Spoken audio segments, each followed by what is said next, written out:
अगर मैं तुमसे कहूं कि एक आदमी को मारे बिना भी कत्ल किया जा सकता है तो शायद तुम हंस दोगे।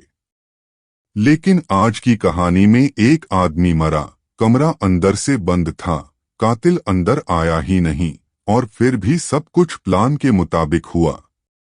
सवाल सिर्फ इतना है, जब दरवाजा नहीं खुला तो मौत कैसे आई? यह कहानी है एक बंद कमरे की। एक ऐसे कमरे की जहां रात के बाद सुबह आई, लेकिन बाहर नहीं। होटल का दरवाजा अंदर से बंद था, खिड़कियां सील थीं, कोई रास्ता नहीं था, और फिर भी बिस्तर पर पड़ा आदमी जिंदा नहीं था। पुलिस के पास सवाल थे, जवाब नहीं। क्योंकि इस बार कत्ल करने वाला न कमरे में था, न कैमरे में, और न ही किसी के शक में। और यही इस केस को सबसे खतरनाक बनाता है। सुबह के ठीक 7 बजे होटल रॉयल हेरिटेज के कमरा नंबर 203 का दरवाजा तोड़ा गया।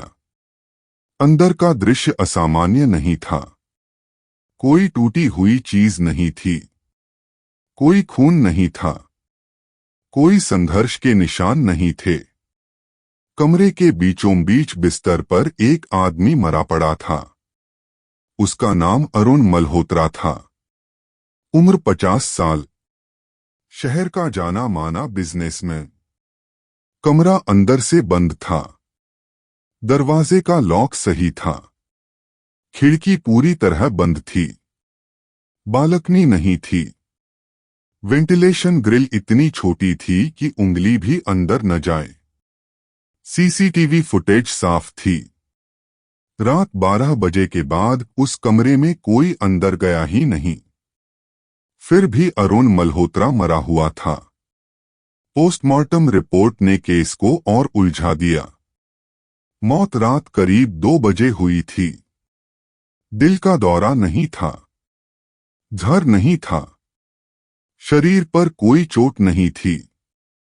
डॉक्टर ने सिर्फ एक लाइन लिखी थी, शरीर ने काम करना बंद कर दिया। इंस्पेक्टर आदित्य राव रिपोर्ट पढ़कर चुप हो गया। यह उसकी तरह का केस था। सीधा नहीं, लेकिन झूठ भी नहीं।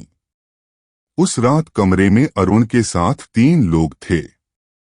3 गवाह, 3 संदिग्ध। पहला था कबीर सेठ, अरुण का बिजनेस पार्टनर, मीटिंग के लिए आया था। दूसरी थी नैना मल्होत्रा, अरुण की पत्नी। तीसरा था राहुल कपूर, होटल का मैनेजर। तीनों का बयान एक जैसा था। रात 11 बजे मीटिंग खत्म हुई। अरुण ने कहा उसे सिर दर्द है। सब बाहर चले गए। उसने दरवाजा अंदर से बंद कर लिया। सुबह वह नहीं उठा। आदित्य ने सबसे पहले कमरे को देखा, फिर अरुण की लाश को, फिर कमरे में रखी चीजों को। सब कुछ अपनी जगह पर था। बस एक चीज अलग थी। बिस्तर के पास पानी का एक गिलास रखा था, खाली। आदित्य ने गिलास उठाया, सूंघा, कुछ नहीं। उसने नैना से पूछा कि क्या अरुण रात में पानी पीता था। नैना ने बिना सोचे जवाब दिया कि हाँ, हर रात। आदित्य ने पूछा कि किस समय। नैना एक पल रुकी और बोली, ठीक 2 बजे। उसी पल आदित्य की आंखों में हल्की सी चमक आई। उसने दोबारा कमरे को देखा, फिर दरवाजे को, फिर घड़ी को। उसने धीमी आवाज में कहा कि यह कत्ल कमरे में नहीं हुआ है। तीनों चौंक गए। आदित्य ने बात पूरी की। कातिल को कमरे में आने की जरूरत ही नहीं थी। उसने सिर्फ यह तय किया था कि अरुण ठीक 2 बजे मरेगा। कमरा बंद था। कोई हथियार नहीं था। कोई जहर नहीं था। फिर भी एक आदमी मर गया था। और यही इस केस की सबसे खतरनाक बात थी। आदित्य ने तीनों को कमरे के बाहर बैठाया। कोई पूछताछ टेबल नहीं थी। कोई टॉर्च लाइट नहीं थी। वह जानता था कि यह केस सवालों से नहीं खुलेगा, यह आदतों से खुलेगा। उसने सबसे पहले राहुल कपूर को बुलाया। Hotel manager.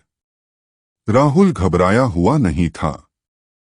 वह ज्यादा तैयार लग रहा था, जैसे उसे पता हो कि क्या बोलना है। आदित्य ने उससे पूछा कि कमरे की सर्विस टाइमिंग क्या थी। राहुल ने तुरंत जवाब दिया कि रात 9:30 बजे आखिरी बार स्टाफ गया था। उसके बाद कोई एंट्री नहीं थी। आदित्य ने सिर हिलाया। उसने पूछा कि क्या अरुण मल्होत्रा को किसी खास चीज की आदत थी। राहुल ने कहा कि नहीं, वह बस पानी मंगवाता था। आदित्य ने वही सवाल थोड़ी देर बाद कबीर सेठ से पूछा। कबीर ने भी वही कहा, पानी। रात में सिर दर्द होने पर उसने यह भी जोड़ा कि अरुण को नींद की दवा पसंद नहीं थी। वह हमेशा कहता था कि दवा आदमी को मार देती है। आदित्य ने अब नैना की तरफ देखा। उसने उससे कुछ नहीं पूछा, बस इंतजार किया। नैना खुद बोली। उसने कहा कि अरुण हर रात ठीक 2 बजे उठता था, पानी पीता था, फिर खिड़की के पास खड़ा होकर कुछ देर बाहर देखता था। यह उसकी आदत थी। यहीं आदित्य ने पहली बार नोटबुक खोली। उसने पूछा कि क्या अरुण को दिल की कोई बीमारी थी। नैना ने कहा कि नहीं, लेकिन फिर उसने तुरंत जोड़ा कि डॉक्टर ने उसे तेज एसिडिटी से बचने को कहा था। आदित्य ने पूछा कि कैसे। नैना ने कहा कि रात में पानी में एक खास टैबलेट घोलकर पीने को कहा गया था। आदित्य ने कुछ नहीं कहा। उसने बस कमरे के उस कोने को देखा जहां इलेक्ट्रिक केतली रखी थी। केतली में पानी नहीं था, लेकिन प्लग लगा हुआ था। उसने राहुल से पूछा कि क्या केतली साफ की जाती है। राहुल बोला कि हाँ, हर सुबह। आदित्य ने पूछा कि आज सुबह किसने साफ की। राहुल ने कहा कि हाउसकीपिंग। आदित्य ने पूछा कि कौन। राहुल को याद नहीं था। आदित्य अब कमरे में वापस गया। उसने केतली उठाई। अंदर कोई गंध नहीं थी, लेकिन नीचे हल्की सी सफेद परत थी, बहुत हल्की, ऐसी जो ध्यान न खींचे। उसने पोस्टमार्टम रिपोर्ट दोबारा पढ़ी। उसमें एक लाइन थी जो पहले मिस हो गई थी, शरीर में इलेक्ट्रोलाइट असंतुलन। आदित्य को तस्वीर साफ दिखने लगी। किसी ने अरुण को कुछ नहीं दिया था, किसी ने उसे मारा नहीं था, किसी ने बस उसकी आदत को थोड़ा सा बदल दिया था। रात में पानी, वही समय, वही केतली, वही टैबलेट, लेकिन मात्रा वही नहीं थी। आदित्य ने तीनों को दोबारा सामने बैठाया। उसने कहा कि यह कत्ल नहीं है जैसा वे सोच रहे हैं। यह एक इंतजार किया गया मरना है। किसी ने अरुण को मारा नहीं, किसी ने यह तय किया कि वह कब मरेगा।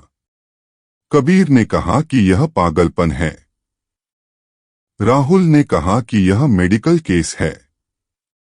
नैना चुप रही। आदित्य ने सिर्फ एक सवाल पूछा।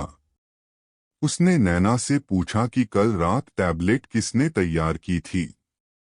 नैना ने तुरंत जवाब नहीं दिया, और उसी 1 सेकंड की देरी ने आदित्य को वह दे दिया जिसकी उसे तलाश थी। आदित्य ने नैना की तरफ देखा और कुछ सेकंड कुछ नहीं कहा।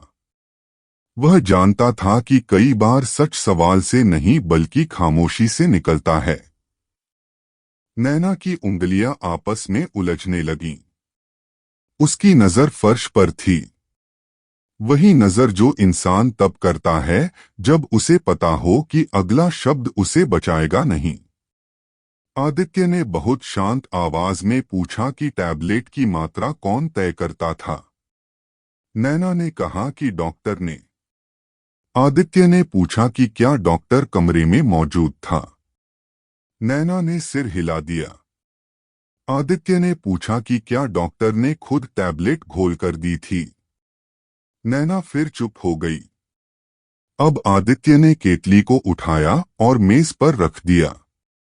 उसने कहा कि अरुण को रात में सिर दर्द होता था और वह पानी पीता था। उसने यह भी कहा कि इलेक्ट्रिक केतली में पानी उबालने की आदत उसी की थी। आदित्य ने केतली का ढक्कन खोला और नीचे जमी हल्की सफेद परत की तरफ इशारा किया। यह परत आम पानी की नहीं थी। यह तब बनती है जब घुलने वाली चीज बार बार गर्म की जाती है। आदित्य ने कहा कि टैबलेट्स हर नहीं थी। वह दवा ही थी। लेकिन दवा की भी एक सीमा होती है। उस सीमा को पार करने पर दवा शरीर के लिए सबसे साफ जहर बन जाती है। किसी ने अरुण को जबरदस्ती कुछ नहीं पिलाया। किसी ने बस उसकी रोज की आदत को इस्तेमाल किया। उसने समझाया कि टैबलेट की मात्रा धीरे धीरे बढ़ाई गई थी।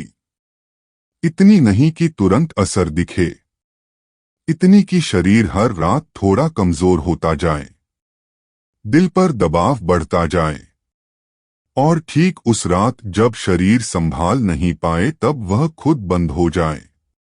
कमरा बंद था क्योंकि दरवाजा सच में बंद था। कोई अंदर नहीं आया क्योंकि आने की जरूरत ही नहीं थी। कातिल कमरे में मौजूद नहीं था क्योंकि कत्ल पहले ही तय हो चुका था। आदित्य ने नैना की तरफ देखा और कहा कि उसे पता है कि यह सब एक दिन में नहीं हुआ।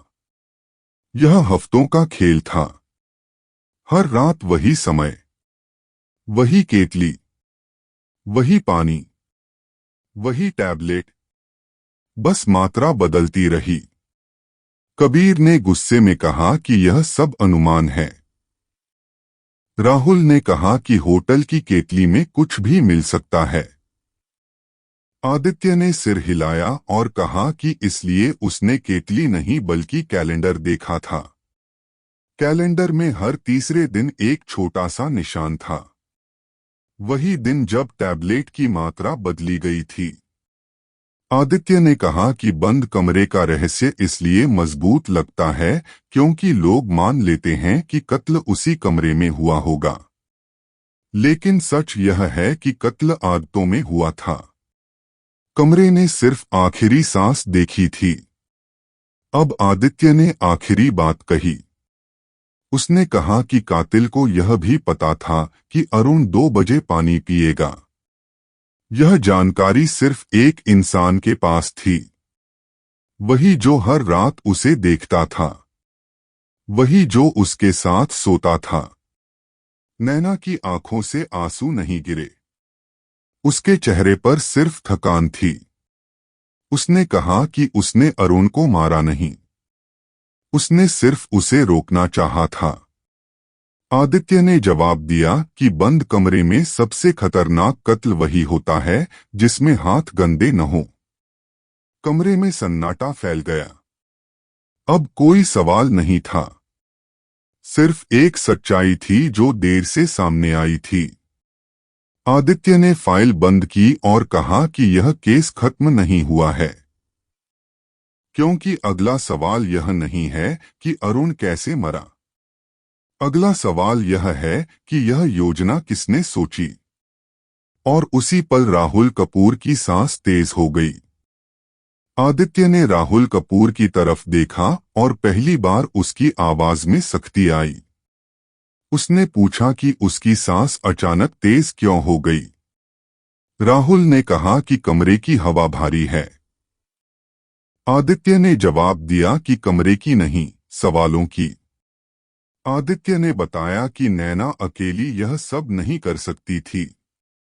मात्रा बदलना, समय नोट करना, केतली साफ कराना, यह सब तभी संभव था जब कोई सिस्टम के अंदर से मदद कर रहा हो, कोई ऐसा जो रोज होटल के रूटीन को देखता हो, जो जानता हो कि कौन सा स्टाफ कब आएगा, कौन सी केतली कब बदली जाएगी और कौन सा कमरा किस दिन सर्विस में जाएगा। उसने कहा कि केतली की सफाई का रिकॉर्ड गायब था, हर कमरे का लॉग था, सिर्फ 203 का नहीं। और यह गलती नैना से नहीं हो सकती थी। यह गलती उसी की होती है जिसे लगता है कि उस पर कभी शक नहीं जाएगा। राहुल ने हंसने की कोशिश की और कहा कि वह सिर्फ मैनेजर है।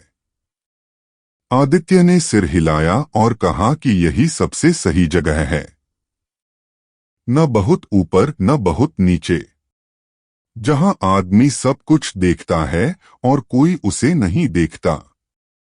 आदित्य ने बताया कि राहुल ने ही सबसे पहले नैना को बताया था कि अरुण हर रात 2 बजे पानी पीता है। उसने ही डॉक्टर की सलाह को बढ़ा चढ़ाकर पेश किया था। उसने ही केतली बदलने की जरूरत से मना किया था। और सबसे अहम बात, उसी ने स्टाफ को सिखाया था कि 203 के कमरे में रात में बिना बुलाए न जाएं। राहुल की आवाज अब नहीं निकली। आदित्य ने कहा कि नैना का गुस्सा निजी था, लेकिन योजना पेशेवर थी। नैना चाहती थी कि अरुण रुके। राहुल चाहता था कि अरुण खत्म हो जाए, क्योंकि अरुण अगले हफ्ते होटल का ऑडिट करवाने वाला था और उस ऑडिट में सबसे पहले राहुल की कुर्सी जाने वाली थी। आदित्य ने कहा कि यह कत्ल इसलिए परफेक्ट लगा क्योंकि इसमें कोई जल्दबाजी नहीं थी, कोई हथियार नहीं था, कोई खून नहीं था, सिर्फ समय था और आदत थी और इंतजार था। राहुल ने बहुत धीमी आवाज में पूछा कि क्या यह साबित किया जा सकता है। आदित्य ने जवाब दिया कि नहीं, सीधे नहीं, क्योंकि जो कुछ हुआ वह दवा की सीमा के अंदर हुआ और सीमा के भीतर किया गया कत्ल अक्सर कानून की नजर में हादसा बन जाता है। आदित्य ने फाइल उठाई और कहा कि यही बंद कमरे का असली राज है। कातिल को कमरे में आने की जरूरत ही नहीं होती, उसे बस यह पता होना चाहिए कि शिकार खुद कब दरवाजा खोलेगा। राहुल कुर्सी पर बैठ गया। उसने कहा कि उसने किसी को मारा नहीं।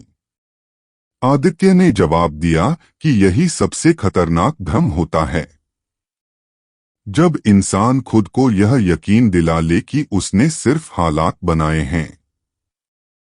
आदित्य ने बाहर की तरफ देखा और कहा कि केस कागज पर बंद हो जाएगा, नैना पर आरोप आएगा, राहुल का नाम कहीं नहीं होगा। लेकिन कुछ बंद कमरे ऐसे होते हैं जिनसे इंसान कभी बाहर नहीं निकलता।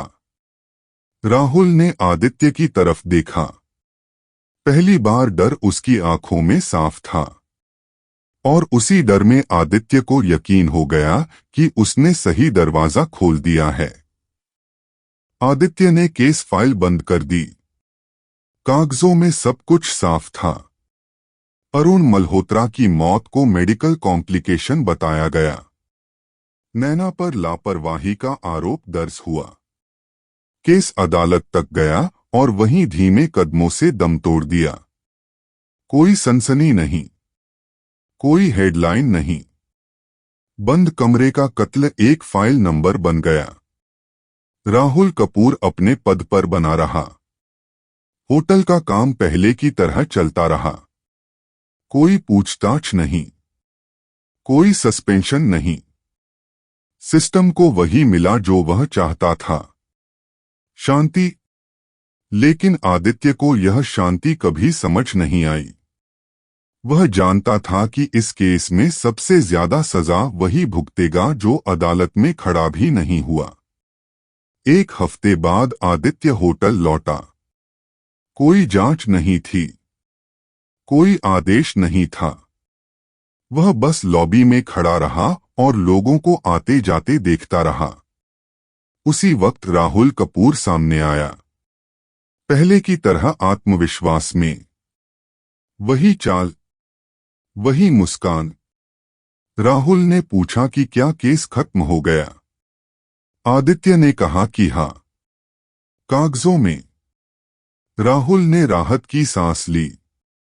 उसने कहा कि कभी कभी हालात इंसान से गलत काम करवा देते हैं। आदित्य ने जवाब नहीं दिया। वह बस इतना बोला कि बंद कमरे के कत्ल में सबसे बड़ी गलती यह मान लेना होता है कि सजा सिर्फ जेल होती है। राहुल ने हंसकर कहा कि फिर सजा क्या है? आदित्य ने उसकी आंखों में देखा और कहा कि सजा वही होती है जो आदमी खुद अपने साथ लेकर चलता है। उसी रात राहुल अपने कमरे में अकेला बैठा था। बाहर बारिश हो रही थी। कमरे में वही सन्नाटा था जो अरुण के कमरे में था। उसने पानी का गिलास उठाया और अचानक उसका हाथ रुक गया। उसे याद आया कि अरुण भी इसी तरह हर रात 2 बजे पानी पीता था। राहुल ने गिलास रख दिया, फिर उठाया, फिर रखा। नींद नहीं आई। अगली रात भी वही हुआ, और उसके बाद वाली रात भी। आदित्य ने महीने भर बाद अखबार में एक छोटी सी खबर पढ़ी। होटल रॉयल हेरिटेज के मैनेजर ने इस्तीफा दे दिया। कारण व्यक्तिगत बताया गया। कुछ समय बाद खबर आई कि राहुल शहर छोड़ गया है। किसी ने नहीं पूछा कि क्यों। किसी ने नहीं पूछा कि कहाँ। आदित्य जानता था कि कुछ कत्ल अदालत में साबित नहीं होते। कुछ कत्ल इंसान के अंदर चलने लगते हैं। और बंद कमरे का सबसे परफेक्ट कत्ल वही होता है जिसमें कातिल को यह यकीन हो जाए कि हर गिलास पानी उसी के लिए रखा गया है। आदित्य ने फाइल को अलमारी में रखा, लाइट बंद की। बाहर निकलते समय उसने पीछे मुड़कर नहीं देखा, क्योंकि कुछ दरवाजे बंद ही अच्छे होते हैं। अगर तुम्हें लगा कि कातिल वही होता है जो हाथ में हथियार लेकर खड़ा हो, तो शायद आज की कहानी ने तुम्हें थोड़ा असहज किया होगा। क्योंकि कुछ कत्ल चाकू से नहीं होते, कुछ आदतों से होते हैं। अगर ये कहानी तुम्हें अंत तक रोक पाई, तो अगली कहानी भी तुम्हारा इंतजार कर रही है। लेकिन याद रखना, हर बंद दरवाजे के पीछे कोई नहीं होता, और हर शांत रात बेगुनाह नहीं होती।